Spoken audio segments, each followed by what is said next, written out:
السلام علیکم ورحمت الله وبرکاته. محترم له امریکې څخه پوښتنه کړې ده چې د ښځې او زما په مابینځ کې ډېر غټ جنجال دی.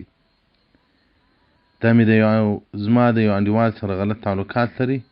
نو اوس ماته یو څه وخت راکړه چې زما د ښځې سره ته وغږېږې، یو څه خبرې ورته وکړې. محترمه، د ټلیفون وخت نه لرم چې ورسره وغږېږم ستا له ښځې سره، خو بیان به وکړم، ته په خپله ښځه هم واوره او ټول نارینه او زنانه چې زموږ بیانونه اوري دا دې هم واوري، هم دې عملي کړي.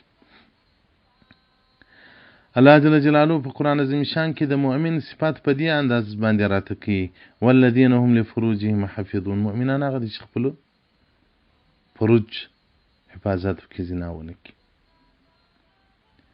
او هغه ښځه چې زنا وکړي، مړوشه ښځه وي، هغه الله جل جلاله جنت ته نه داخلوي، پر هغې جنت حرام دی.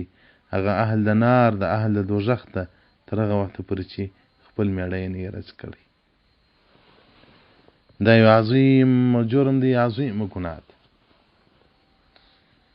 موسی علیه السلام الله جل جلاله ته وایي: یا رب، هغه څوک چې زنا وکړي د هغه کومه سزا ده؟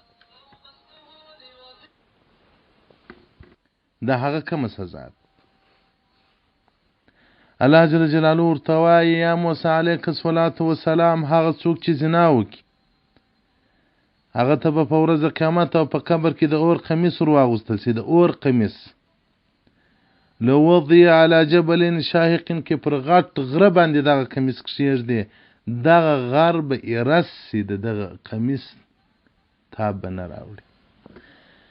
نو محترمه، غر بیخي غټ دی چې هغه قمیص پر غره کښېږدي، هغه غر ایرس سي.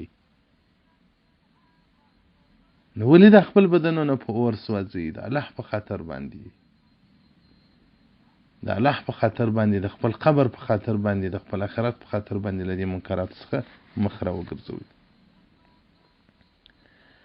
د بعض صحابه کرام رضی الله تعالی عنهم څخه واقعات را نقل شوي دي: ایاکم والزنا، تاسو ځانونه له زنا څخه وساتئ. فإن فيه 6 خصال، په زنا کې 6 خصلتونه دي، 3 په دنیا کې، 3 په آخرت کې. په دنیا کې دا دی چې رزق بیا کم سي، او قطع د اجل بیا راسي، مرګ به ژوندي سي، او مخ پې تور سي، د زاني مخ توروالی پیدا کوي.